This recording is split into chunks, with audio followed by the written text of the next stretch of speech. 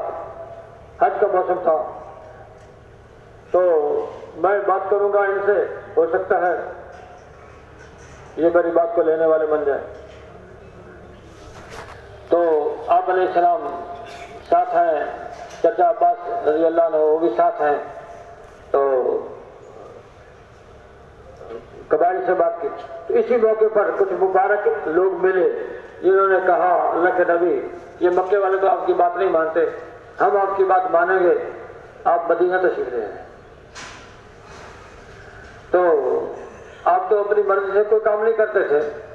انتظار کیا، جب اللہ کا حکم ہجرت کرنے کا ہوا تو پھر ہجرت کرنے کے لیے تشریف لے گئے. تو پھر مدینے والوں نے آپ کا ساتھ دیا.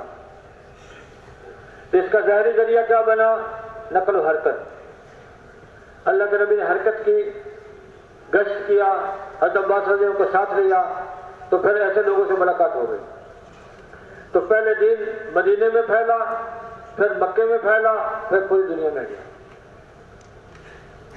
تو حرکت اور پھرنا، گھروں سے نکلنا اس غرض سے کیسے اللہ کا دین دنیا میں بلند ہو جائے. آدمی صبح سے شام کتنی دفعہ گھر میں داخل ہوتا ہے، کتنی دفعہ نکلتا ہے، لیکن ہمارا یہ داخل ہونا اور نکلنا یہ دین کے لیے ہے یا اپنی اغراض اور اپنی ضروریات کو پورا کرنے کے لیے؟ کتنے لوگ ہیں ماشاءاللہ، اللہ نے ایسے لوگ پیدا کر دیے کہ وہ گھر سے باہر نکلتے ہیں تو دعوت کی نیت کر لیتے ہیں. دعوت کی نیت، گھر کے اندر جاتے ہیں تو دعوت کی نیت کر لیتے ہیں. اس نیت کی برکت سے ان کو دعوت کا ثواب ملتا ہے. دعوت کا ثواب ملتا ہے. حضرت حاجی صاحب ایک دفعہ فرمانے لگے کہ کسی نے کہا کہ جب تم دفتر جایا کرو تو دعوت کی نیت کر لیا کرو. حاجی صاحب فرمانے جا رہا ہوں دفتر، تو نیت کا کیا مطلب کہ اگر کوئی مل گیا، موقع ملا تو دعوت دیں گے، نہیں ملا تو نیت کا اجر ملے گا. نیت کا اجر ملے گا. تو جیسے آدمی نیت کر لے گا اس کے اعتبار سے پھر اللہ اس کی مدد فرمائے گا. اس لیے نیت تو بڑی سے بڑی ہے. اور یہ نیت ہو جہاں بھی ہم گشت کر رہے ہیں، جہاں بھی ہم کسی کو دعوت دے رہے ہیں، نیت یہ ہو کہ اللہ رب العزت میری اس دعوت سے پورے عالم کو ہدایت عطا فرمائے. پورے عالم کو ہدایت عطا فرمائے. ہماری اس نیت کا اثر پورے عالم پہ پڑے گا. اللہ نے ذمہ داری پوری امت کی ہمارے اوپر ڈالی ہے. ایک ایک امتی کے ذمے پوری امت ہے اور پوری امت کے ذمے ایک ایک امتی ہے. اللہ پاک نے ارشاد فرمایا ہے تم بہترین امت ہو، لوگوں کی نفع رسانی کے لیے نکالے گئے ہو، اچھائی کا حکم کرتے ہو، برائی سے منع کرتے ہو، اللہ پر ایمان رکھتے ہو. ساری امت کو خطاب ہے کہ تم بہترین امت ہو. ساری امت کو خطاب ہے. تو پوری امت کے ذمہ کام ہے. پوری امت کے ذمہ کام ہے. تو ہر فرد کے ذمہ بھی کام ہے. من رأى منکم منکرا فلیغیرہ بیدہ. تم میں سے جو بھی کسی برائی کو ہوتا ہوا دیکھے اس کو چاہیے کہ اپنے ہاتھ سے روک دے. اپنے ہاتھ سے روک دے. ایک دفعہ ایک شخص آیا اور نظام الدین میں مرکز میں آ گیا. مرکز میں آ کے ناراض ہوا کہ تم یہاں بیٹھے ہوئے ہو اور وہ لوگ وہاں جو ہے یہ قبروں کو لوگ سجدے کر رہے ہیں. اور اللہ کے نبی نے فرمایا کہ یہ تم میں سے کسی منکر کو دیکھے اس کو چاہیے اپنے ہاتھ سے روکے، ورنہ زبان سے روکے، ورنہ دل میں برا جانا. کسی نے کہا یہ حدیث ہمارے لیے یا آپ کے لیے بھی ہے؟ کہ نہیں میرے لیے بھی ہے. پھر آپ نے جب دیکھا تو آپ نے کیا تغیر کی وہاں کہ میں وہاں گیا، میں نے ان کو روکا، منع کیا. پھر کیا ہوا؟ انہوں نے پکڑ کے مجھے مارا. اچھا تو آپ نے مار بھی کھا لی تو حدیث پہ عمل تو نہ ہوا. حدیث میں تو آتا ہے من رأى منکم منکرا فلیغیرہ بیدہ. تم میں سے جو کسی منکر کو ہوتا ہوا دیکھے اس کو چاہیے اپنے ہاتھ سے روک دے، اس کو بدل دے. تبدیلی تو نہیں ہوئی ہے، تغییر تو نہیں ہوا. کیا اس کے بعد انہوں نے اس کو چھوڑ دیا جو کام وہ کر رہے تھے؟ کہیں چھوڑا تو نہیں ہے کہ پٹائی بھی ہو گئی یا کام بھی نہیں چھوڑا. حدیث پہ عمل تو نہ ہوا.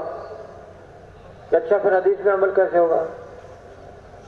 حدیث پہ عمل ایسے ہوگا آپ وہاں جاتے دیکھتے جو آدمی وہاں سجدہ کر رہا ہے تو وہاں اس وقت اس کو کچھ نہ کہتے، جب وہاں سے نکل کے وہ چلتا اس کے ساتھ ہو جاتے، اس کو یہ کہتے بھائی ایسا لگتا ہے آپ کو کوئی ضروری کام تھا، وہ کام آپ کا ہوا نہیں، پریشان ہیں آپ، پریشانی کی وجہ سے یہاں آئے ہیں کہ ہاں ہاں بالکل میں پریشان ہوں، فلاں کام ہے میرا اٹکا ہوا ہے۔ یہ بزرگ اپنی زندگی میں ایک وظیفہ بتایا کرتے تھے، اگر آپ کہیں تو میں آپ کو بتا دوں کہ ہاں ضرور ضرور۔ اچھا یہ بزرگ، اب بزرگوں کے بزرگ، سب کے بزرگ، حضرت محمد مصطفیٰ صلی اللہ علیہ وسلم یہ فرمایا کرتے تھے جب بھی تمہیں کوئی مشکل پیش آئے تو نماز کی طرف متوجہ ہو جایا کرو۔ تو جب وہ نماز پڑھے گا تو ادھر نماز پڑھے گا تو اس کا کام وہی بن جائے گا، تو اس کو سجدہ کرنے کی ضرورت پیش نہیں آئے گی، تو یہ تبدیلی ہو جائے گی، یہ تغیر ہو جائے گی۔ پھر اس کی بات سمجھ میں آ گئی کہ بھائی واقعی یہ ہے تبدیلی، یہ ہے تغیر۔ تو ہر فرد کے ذمے ہے، ہر فرد کے ذمے ہے کہ ہر انسان حضرت محمد صلی اللہ علیہ وسلم کے طریقے پہ زندگی گزارنے والا بن جائے اور پورے عالم میں پورا دین زندہ ہو جائے، اس کے لیے وہ جان مال لگانے والا بن جائے۔ یہ جان اللہ کی دی ہوئی ہمارے پاس امانت ہے، یہ مال امانت ہے، یہ صلاحیتیں اللہ نے دی ہیں، یہ امانت ہے، اس کو خرچ کرنا ہے دین کو پھیلانے کے لیے، دین کو پھیلانے کے لیے۔ ضرورت کو ضرورت کے درجے میں رکھ کر ضرورت کو بھی پورا کرنا ہے، ضرورت پوری ہو گئی، اصل جس کام کے لیے اللہ نے بھیجا ہے، اللہ تعالیٰ نے فرمایا اخرجت للناس، لوگوں کی نفع رسانی کے لیے نکالے گئے۔ کہاں سے نکالے گئے ہو؟ گھروں سے نکالے گئے ہو۔ کہاں سے نکالے گئے ہو؟ ماؤں کے پیٹوں سے نکالے گئے ہو۔ کس لیے نکالے گئے ہو؟ لوگوں کو نفع پہنچانے کے لیے، لوگوں کی نفع رسانی کے لیے۔ لوگوں کا سب سے بڑا نفع کس میں ہے؟ کہ وہ حضرت محمد صلی اللہ علیہ وسلم کے اتباع میں زندگی گزاریں، اتباع میں زندگی گزاریں اور اس محنت میں لگے جو محنت اللہ کے نبی نے ساری زندگی کی ہے۔ ساری زندگی اللہ کے نبی نے دین کو دنیا میں پھیلانے میں لگائی ہے۔ جب آپ علیہ السلام چچا ابو طالب کے پاس تھے، وہاں مزدوری پر بکریاں بھی چرائی ہیں اور حضرت خدیجہ رضی اللہ تعالیٰ عنہ کا مال لے کے گئے ہیں، تجارت بھی کی ہے، لیکن اعلان نبوت کے بعد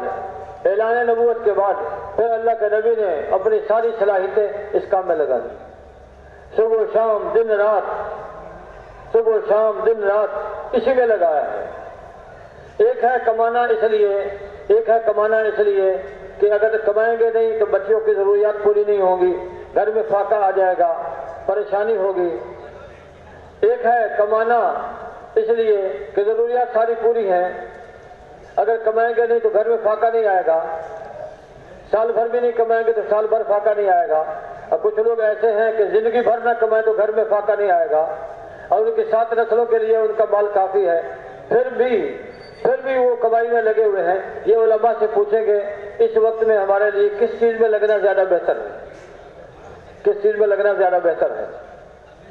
تو اللہ کے نبی نے تو فاقوں کے ساتھ محنت کی ہے، فاقوں کے ساتھ محنت کی ہے، لوگوں کو اللہ کی طرف دعوت دی ہے، اللہ کی طرف بلایا ہے، آپ کی محنت سے دین دنیا میں پھیلا ہے۔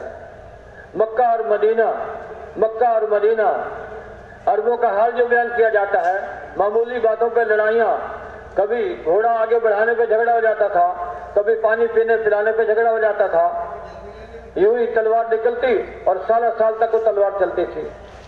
تو یہ پریشانیاں ان کو گھیرے ہوئے تھی۔ جس کی لاٹھی اس کی بھینس کا اصول تھا، آپ علیہ السلام تشریف لائے، 23 سال محنت کی، 23 سال کی محنت میں اللہ رب العزت نے، اس 23 سالہ محنت میں اللہ رب العزت نے ایسا پلٹا دیا کہ وہ قوم اور وہ لوگ جو ایک دوسرے کے خون کے پیاسے تھے، وہ ایک دوسرے پر جان نشاور کرنے والے بن گئے، ایک دوسرے کی خیر خواہی کرنے والے بن گئے اور قیامت تک آنے والی امت کے امام بن گئے۔ آپ علیہ السلام کی اس محنت کا یہ نتیجہ نکلا۔ جب مہاجرین ہجرت کر کے مکہ سے مدینہ تشریف لے گئے تو انصار مدینہ اللہ کے نبی کی خدمت میں حاضر ہوئے، اے اللہ کے رسول،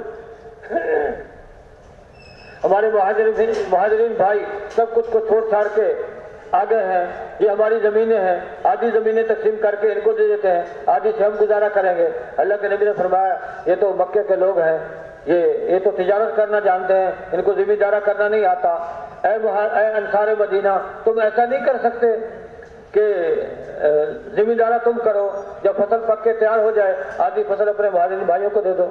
اللہ کے رسول اس کے لیے بھی تیار ہیں، تو پھر زمیندارہ وہ کرتے تھے، جب فصل پک کے تیار ہو گئی تو اچھی اچھی آدھی تقسیم کر کے وہ اپنے مہاجرین بھائیوں کو دے دیتے، اور جو کم درجے کی ہوتے اس سے اپنا گزارا خود کر لیتے۔ تو یہ صفات پیدا ہو گئی آپ علیہ السلام کی محنت سے۔ اور سر خزرج بھائی بھائی بن گئے جو ایک دوسرے کے گلے کاٹ رہے تھے، اور اللہ نے برکات کے دروازے کھول دیے، برکات کے دروازے کھول دیے۔ تو آج بھی دین اسی محنت سے آئے گا جو محنت اللہ کے نبی نے اپنے زمانے میں کی ہے، اور آج کی برائیاں بھی اسی محنت سے ختم ہو جائیں گی جو محنت اللہ کے نبی نے اپنے زمانے میں کی ہے۔ آج بھی دین پوری دنیا میں اسی محنت سے پھیلے گا جو اللہ کے نبی نے اپنے زمانے میں کی ہے۔ تو وہ محنت میرے آپ کے ذمے ہے۔ اگر ہم نے اس محنت کو چھوڑ کے اور محنتوں کو اپنی محنت بنا لیا اور کاموں کو اپنا کام بنا لیا، اس محنت کے لیے اپنی صلاحیت کو نہ لگایا، کل قیامت کے دن اللہ کے سامنے پیش ہونا ہے تو کیا جواب دیں گے؟ لیکن اگر محنت کریں گے، اس محنت پر کیا ملے گا؟ ہر قدم پہ اللہ 700 نیکیاں دے گا، 700 گناہ معاف فرمائے گا، 700 درجے بلند کرے گا، اور جو گرد و غبار جسم پہ پڑے گا اس کی برکت سے اللہ رب العزت ہمیں دوزخ سے نجات عطا فرمائے گا، دوزخ کی آگ سے اللہ ہمیں بچائے گا۔ اور جو آدمی اللہ کے راستے میں نکلتا ہے، جو آدمی اللہ کے راستے میں نکل کے تھوڑی دیر کے لیے کھڑا ہوا، دوسرا آدمی گھر میں رہ کے ساری عمر سے نیک اعمال کر رہا ہے، تو اللہ کے راستے میں نکل کے کھڑے ہونے والا گھر میں رہ کے ساری عمر کے نیک اعمال کرنے والے سے افضل ہے، افضل ہے۔ ایک آدمی لیلۃ القدر میں حجر اسود کے سامنے کھڑے ہو کر عبادت کر رہا ہے، دوسرا آدمی اللہ کے راستے میں نکلا ہوا ہے کہ اللہ کے راستے میں نکلنے والا بیت اللہ کے سامنے، بیت اللہ میں حجر اسود کے سامنے کھڑے ہو کر عبادت کرنے والے سے افضل ہے۔ یہ وہ راستہ ہے جس سے دین دنیا میں آئے گا۔ یہ راستہ بڑا قیمتی راستہ ہے، اللہ نے یہ راستہ ہمیں بھی عطا فرمایا ہے، یہ محنت ہمیں بھی عطا فرمائی ہے۔ اللہ پاک دین پھیلانے میں ہماری محنت کے محتاج نہیں ہے۔ سارے لوگ رات کو سوئیں صبح اٹھیں تو سب کو ہدایت ملی ہوئی ہو، اللہ اس پر قادر ہے، اللہ اس پر قادر ہے، لیکن اللہ کا یہ دستور نہیں ہے۔ جتنی ہم محنت کریں گے اتنی اللہ ہدایت کو عام کرے گا، اتنی ہدایت کو عام کرے گا۔ اللہ دین پھیلانے پہ آئے تو انسانوں کا محتاج نہیں ہے، محنت کا محتاج بھی نہیں۔ اللہ دین پھیلانے پہ آئے تو پرندوں سے کام لے لے۔ اللہ نے ہدہد کو ذریعہ نہیں بنایا بلقیس اور اس کی قوم کی ہدایت کا، بلقیس اور اللہ نے ابابیلوں کو ذریعہ نہیں بنایا ابرہہ کے تحس نحس کرنے کا، اور اللہ رب العزت نے بھیڑیے کو ذریعہ نہیں بنایا جس نے لوگوں کو دعوت دی کہ مدینے میں ایک شخص جو ہے وہ ماضی کی خبریں بتاتا ہے، ایک چرواہا اپنی بکریاں ہانکتا ہوا لے گیا، بکریوں کو ایک طرف روکا، اللہ کے نبی کی خدمت میں حاضر ہوا تو یہ کارگزاری سنائی کہ بھیڑیے نے یہ خبر دی ہے۔ اللہ کے نبی نے لوگوں کو اعلان کروایا، لوگوں آ جاؤ، نماز میری مسجد میں پڑھو، اپنی اپنی مسجد میں نہ پڑھو، یہاں آ کے پڑھو۔ سارے جمع ہو گئے، اس آدمی کو کہا ان کے سامنے بیان کرو۔ اس چرواہے نے اپنی بات کو حضرات صحابہ کرام رضی اللہ عنہ کے سامنے بیان کیا کہ یوں کر کے بھیڑیے نے مجھے دعوت دی ہے۔ تو اللہ ہماری محنت کا محتاج نہیں، وہ چاہے تو بھیڑیے سے کام لے، وہ چاہے تو ہدہد سے کام لے، وہ چاہے تو پرندوں سے کام لے، وہ چاہے تو ہوا سے کام لے، چاہے تو پانی سے کام لے، وہ کام لے سکتا ہے جس سے چاہے اللہ پاک ہدایت کو عام کر سکتا ہے۔ لیکن ہم اشرف المخلوقات انسان ہیں، ہم اللہ سے دعا کریں گے، اللہ سے مانگیں گے، اے اللہ تو لوگوں کو ہدایت دینے میں کسی کا محتاج نہیں ہے، ہماری محنت کا بھی محتاج نہیں ہے، اے اللہ ہمیں اس کے لیے قبول فرما۔ اے اللہ ہم اپنے آپ کو پیش کرتے ہیں اور اپنے آپ کو اس محنت کے لیے ہم تیرے سامنے اے اللہ اپنی جان بھی پیش کرتے ہیں، اپنا مال بھی پیش کرتے ہیں۔ ہماری جان کو قبول فرما، ہمارے مال کو قبول فرما۔ اے اللہ تو ہماری محنت کا محتاج نہیں ہے، محنت کریں گے تو ہم کامیاب ہوں گے، محنت چھوڑیں گے تو ہم ناکام ہوں گے۔ اے اللہ یہ یقین ہمارے دلوں میں پیدا فرما اور میں اس محنت کے لیے اپنی صلاحیتوں کو لگانے کی توفیق عطا فرما۔ دعا بھی کرنی ہے اور اپنے آپ کو پیش بھی کرنا ہے۔ بھائی اگر ہم محنت کریں گے اللہ رب العزت دین کو دنیا میں عام کر دیں گے. جب دین عام ہو جائے گا تو آسمان سے رحمتیں برسیں گی, زمین سے برکتیں نکلیں گی. لو ان اہل القری آمنوا واتقوا لفتحنا علیہم برکات من السماء والارض. اگر بستیوں کے لوگ ایمان اور تقوی سیکھ لیتے ہم ان کے اوپر آسمان زمین کی برکتیں کھول دیتے. یہ محنت ہے, یہ کام ہے, یہ اللہ نے ہمیں عطا فرمایا ہے. دین دنیا میں محنت سے آیا ہے. نبیوں سے اللہ نے محنت کرائی, صحابہ سے اللہ نے محنت کرائی, دین دنیا میں عام کیا. اب یہ محنت میرے آپ کے ذمے ہے.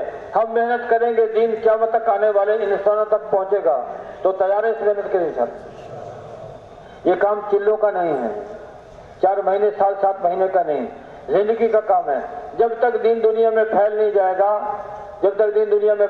گا ہم چین سے نہیں بیٹھیں گے. جیسے حضرت ابوبکر صدیق رضی اللہ تعالیٰ عنہ نے فرمایا تھا اَيُنْقَصُ الدِّينُ وَأَنَا حَيٌّ, دین میں کمی آ جائے, ابوبکر زندہ ہو, یہ نہیں ہو سکتا.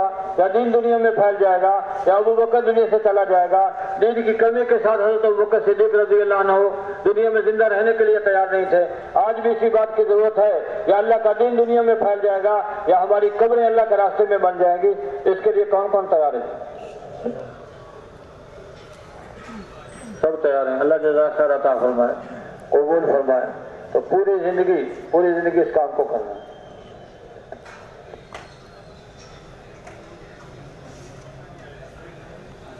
ابھی سے جا رہے ہو